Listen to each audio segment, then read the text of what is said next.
போராடுகின்ற குணம் இருக்கிறவனே அடுத்தவருடைய வலியை உணர முடியும். சுலேகா ஆஸ்ட்ரோ நேயர்களுக்கு அன்பு வணக்கம். தனுசு ராசி நேயர்களே, தனுசு ராசி நேயர்களை பொறுத்தவரையில் இத்தனை நாள் ராசியை பார்த்து கொண்டிருந்த குரு பகவான் இப்பொழுது 2ஆம் ஸ்தானத்தையும் 12ஆம் ஸ்தானத்தையும் அதே நேரத்தில் கர்மஸ்தானம் என்று சொல்லக்கூடிய 10ஆம் இடத்தையும் பார்வையிடுகிறார்.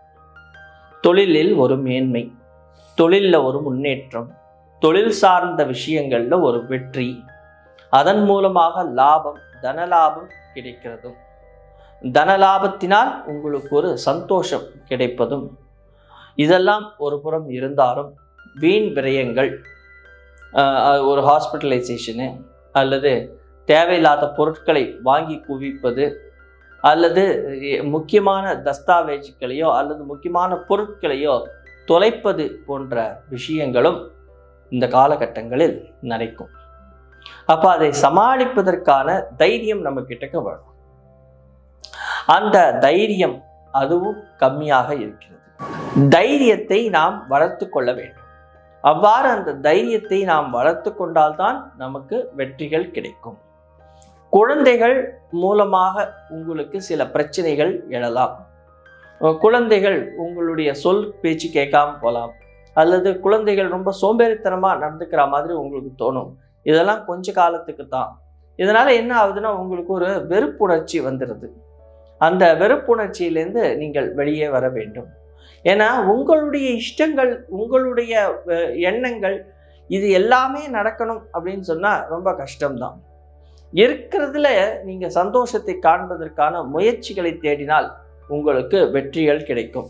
அதே நேரத்துல வண்டி வாகனத்துல வர பழுதுகள், வண்டி வாகனங்களை நீங்கள் மாற்றுவதால் ஏற்படக்கூடிய செலவுகள், வீடு சம்பந்தப்பட்ட விஷயத்துல ஒரு சின்ன சின்ன செலவுகள் ஏற்படுவதற்கான வாய்ப்பு இருக்கிறது. அதே நேரத்தில் எதிராளிகள் மூலமாக சில குழப்பங்கள் உங்களுக்கு ஏற்படும். அதே நேரத்தில் கணவன் மனைவி அவங்களுக்குள்ள ஒரு இணக்கம் கம்மியாக இருக்கும். ஏன்னா எப்பயுமே நாம் நினச்சது தான் கரெக்டுன்னு நாம் நினைக்கிறதுனால வர ஒரு சின்ன சின்ன பிரச்சனைகள் தான் இதெல்லாம். தொழில் ஸ்தானம் அருமையாக இருக்கிறது. தொழிலில் நல்லா விருத்தி அடைகிறீங்க. வேலை செய்பவர்களுக்கு ஒரு நல்ல காலகட்டங்கள், வேலையில் ஒரு முன்னேற்றம் இருக்கும்.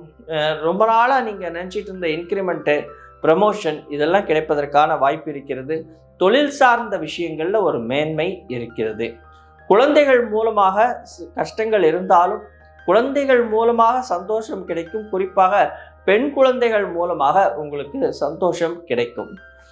வயிறு, மேல் வயிறு சார்ந்த இடங்களில் வரக்கூடிய பிரச்சனைகள், முதுகு சம்பந்தப்பட்ட பிரச்சனைகள், சிலருக்கு இந்த தொந்தி தொப்பை விடக்கூடிய பிரச்சனைகளும் எழுவதற்கான வாய்ப்பு இருக்கிறது. சில நேரத்தில் பார்த்தீங்கன்னா வயிற்றுல ஒரு எரிச்சல், ஏன்னா உங்களுடைய உணவு சம்பந்தப்பட்ட விஷயத்தினால வர தொல்லைகள் தான்.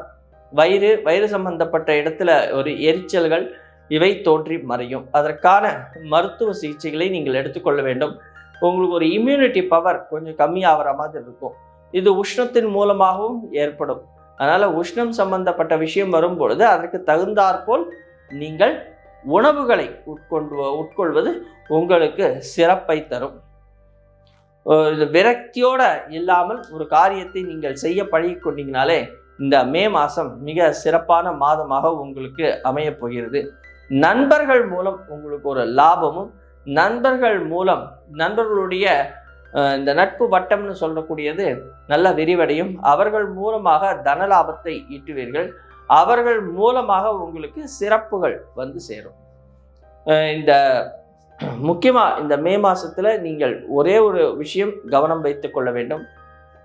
வீண் விரயம் ஏற்பட போகிறது. அதுவும் உடல் சார்ந்த விஷயங்கள்ல தான் பிரச்சனைகள் வரப்போறதுனால ஆரோக்கிய விஷயத்திலே கவனம் வைத்துக் கொண்டால் இந்த மே மாதம் மிக சிறப்பான மாதமாக அமையும்.